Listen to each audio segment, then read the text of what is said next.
Subia dia 30 de januário, nós subia. Nós vai Porto Rico. É um campeonato de 18 anos para bom. Nossa seleção de hobby young. Nossa seleção de hobby muito young, de 5, de 6, de 7 anos. É muito um hobby bom. Nós surpreender Turende. Nós surpreender Aruba, surpreender Ami, surpreender campeonato, surpreender Copa Sonar, ganha time. Basta organizar. Nós ganhamos Holanda de semifinal, então é fácil. Nós classificamos 4 de nos pool. Tem 2 times, 8 times de classificar, mas o número 4 de um pool toma conta o número 1 de outro.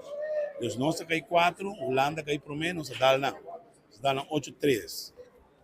Depois nós vamos com o Canadá, que nós perdemos, aí passar com um nada, é o primeiro erro de campeonato, nós ganhamos, não, hoje para nós perdemos 8-2.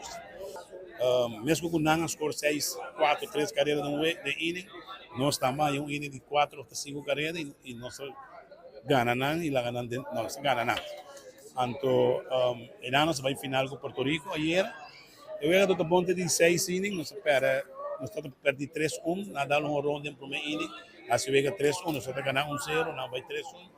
Dentro de 6, nós caímos em outro, nós score 6 carreiras, nós ganhamos 9-1.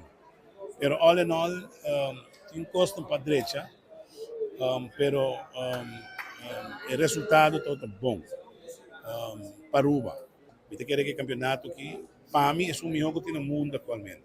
Tem 2 países, país de Ásia, país de Europa, país de Centro-América, país de South América, completo.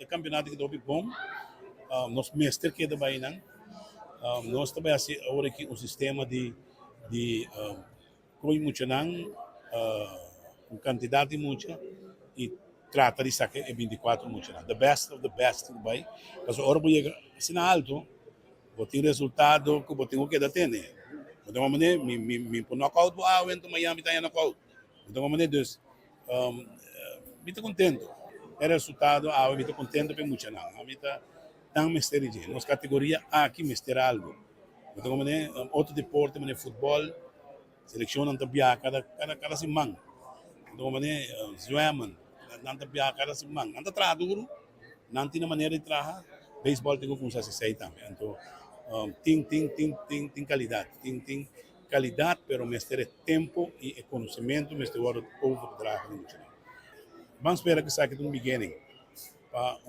outra direção de beisebol na rua